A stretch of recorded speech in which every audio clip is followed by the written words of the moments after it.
Kenapa bagian atasnya? Karena Bismillahirrahmanirrahim. Assalamualaikum warahmatullahi wabarakatuh. Waalaikumsalam warahmatullahi wabarakatuh. Alhamdulillah, dari tempat yang makmur marilah kita panjatkan syukur, dari hati yang mulia marilah kita ucapkan puji kepada Allah Subhanahu wa taala yang telah memberikan kita rahmatan lil alamin sehingga kita dapat berkumpul di tempat ini dalam keadaan sehat walafiat. Sebelumnya, karena program ini bisa dibuat di rumah, jadi ini juga boleh. Ya, tapi nanti para umat ajarkan ini tersayangnya ya.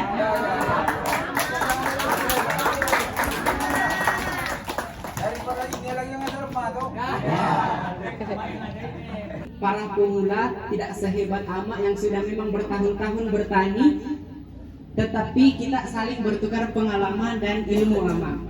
Jadi kami di sini berdiri untuk menjelaskan cara pembuatan komposter ala rumahan yang sangat sederhana. Nah, jadi komposter ini kenapa dikatakan sederhana? Karena dibutuhkan ketika kita menanam tomat di samping rumah kah, cabai atau bunga-bunga dan segala macam. Boleh dilakukan di kebun dengan lahan yang besar, tetapi membutuhkan juga bahan yang banyak. Semua daun kering bisa. Yang kedua, tanah. Pemilihan saya pelajari jangan sampai ke bawah yang clay, yang maksudnya yang tanah liat. Nah, kenapa jangan tanah liat? Karena tanah liat itu susah untuk membersamai bahan di luar tanah. Jadi dia tidak bisa mengikat daun tersebut, sehingga yang atas itu bungkus. Terbanyak terkandung air yang bagian atas, sehingga bagus untuk menyerap. Air di sini tidak seharusnya air masak, air bersih, yang penting air. Air kotor yang ada tanahnya pun boleh. Nah, langkah pertama boleh langsung dicontohkan oleh teman. Daun ini harus diacak sekecil mungkin. Sebenarnya dirobek sekecil mungkin. Sebenarnya para emak bisa saja sebesar ini.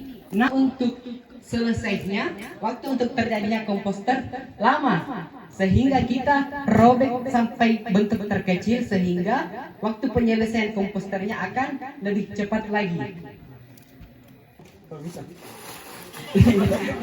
Ayo teman. Siap Ibu. Ibu sudah mengajarkanmu. Saya lebih hancur di bagian nama daripada kalian. Drama.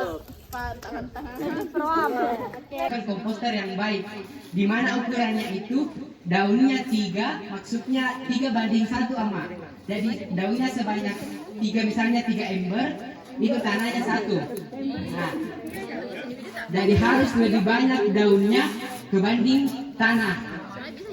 Karena kan tanah memang sudah menjadi wadah untuk kita tanam tumbuhan itu, yang kita butuhkan adalah daunnya ini menjadi pupuk. Jadi harus lebih banyak daun keringnya kebanding tanah.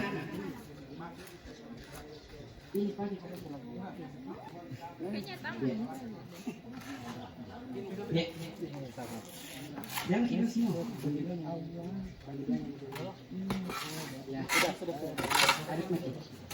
Nah, setelah dicampur dan diaduk sampai merata.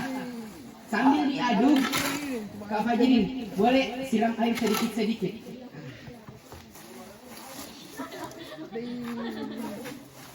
Juga emak, Tiada tisu, ada jangan tisu. sampai ada terkontaminasi atau tercampur tisu, Plastik.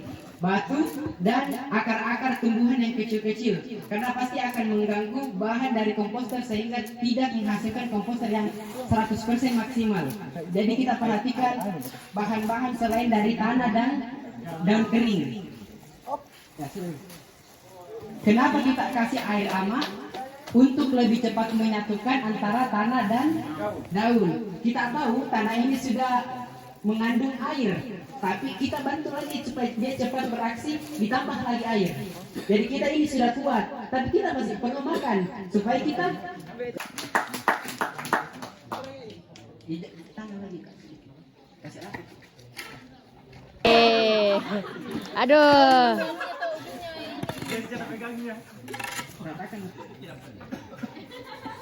Kita lalu dapat.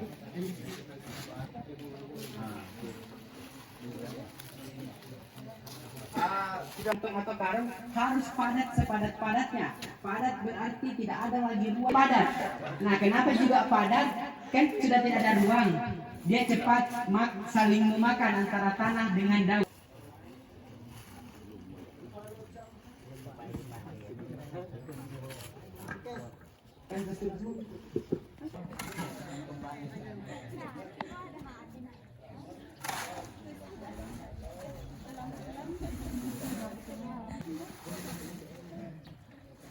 Jadi setelah padat di dalam karung atau dalam plastik amat, tidak semestinya ditinggalkan sudah. Jangan berpikir sudah selesai ini, tinggal menunggu hasil. Jadi triknya itu, satu kali dalam seminggu kita buka karungnya, kita cek apakah dia kering atau masih basah. Kalau kering, bisalah sedikit air siram-siram, tapi jangan ditumpahkan.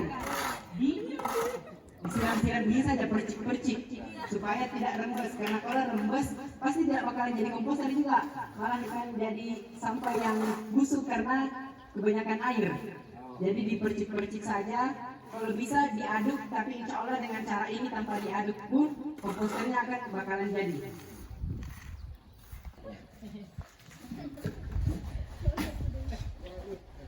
Halo Nana, ada kakak? Halo. Seerat mungkin agar tidak ada udara yang masuk. Ya, dipadatkan, dieratkan, dikuatkan. Seperti kita manusia, iman kita harus kuat agar pas kita menghadap hasilnya juga baik. Di halaman tidak dibakar. Kenapa dilarang dibakar? Karena menciptakan asap lalu bercampur dengan air kembali kita hirup. Itu akan menjadi penyakit kepada ama ini dan anak-anaknya. Jadi sebagaimana mungkin di desa Siru ini tidak ada lagi pembakaran sampah. Kecuali ama yang ingin membuka lahan, siksa kalau tidak dibakar. Karena pasti akan dikumpul satu persatu kan? Saya sangat terharu sekali atas penjelasan dan baik, terima kasih waktu yang di. Bagaimana nanti hasilnya kalau sudah terjadi di dalam karung atau plastik dia? Iya. Apa dia hancur daunnya atau dia tetap seperti itu? Betul sekali. Hasilnya juga belum saya jelaskan, lupa. Betul sekali pertanyaannya. Tepuk tangan untuk ama. Terima kasih Pak. Memang kami baru dengar, baru lihat yang sederhana begini terkait dengan pupuk. Yang kami selama ini alami, harga pupuk itu setengah mati kami cari uang. Ada yang 200.000, ada yang 150.000. Tapi alhamdulillah begitu anak hadir di tempat kami ini, ternyata pupuk itu hanya sejenis model. Kami pikir di Jakarta saja adanya pupuk, ternyata ada di Kolong. Ini yang kami rasa hebat dan luar biasa. Terima kasih. Assalamualaikum warahmatullahi wabarakatuh. Waalaikumsalam warahmatullahi wabarakatuh. Bagaimana hasil akhirnya ketika sudah menjadi dan sudah dicampur? Nah, hasil akhir dari komposter ini akan kembali menjadi tanah. Tapi di dalam tanah itu sudah tidak ada lagi yang bisa dikenali bahwa ini sudah tercampur dengan daun. Dalam artian kata, daunnya sudah menjadi tanah sehingga kita tidak bisa mengenali lagi. Ini awalnya daun kan? Pasti orang lain langsung tebak, oh ini hanya tanah. Tapi kan kita sudah campurkan dengan daun. Jadi hasil akhirnya itu sudah menjadi tanah, tidak ada lagi daun, tidak ada lagi air, tanah yang betul-betul hembus, berimbang dan bagus untuk jadi wadah tanah dan pupuk.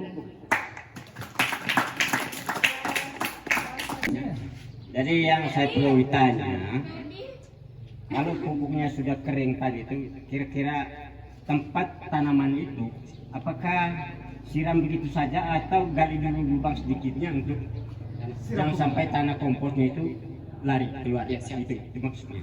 Makasih. Mungkin maksud pertanyaan dari Bapak. Terima kasih. Cara pengaplikasian pupuknya Bapak ada dua. Boleh langsung ditaburkan ke sekitar tanaman yang ingin kita berikan pupuk di sekelilingnya, tapi minimalisirkan Bapak jangan menyentuh batang dari pohon tersebut. Kenapa? Karena ketika pohon menyentuh langsung benda-benda atau bahan yang baru disentuh pasti akan busuk batangnya. Karena batang ini api yang dekat dengan saya belum mengenalinya. Nah, ketika Sama kan pupuk Korea itu nggak boleh langsung terlalu dekat karena agak bahaya. Nah, jangan terlalu dekat langsung. Ada anggaran 4 jari selahnya. Biarkan hujan turun menyatukan tanah asli dari pohon tersebut sehingga rata, tersendiri dan tercampur. Jadi jangan langsung ke tanamannya. Karena kita sudah kenyang, ditambah lagi nasi, kita nggak bisa jalan. Yang entah, betul.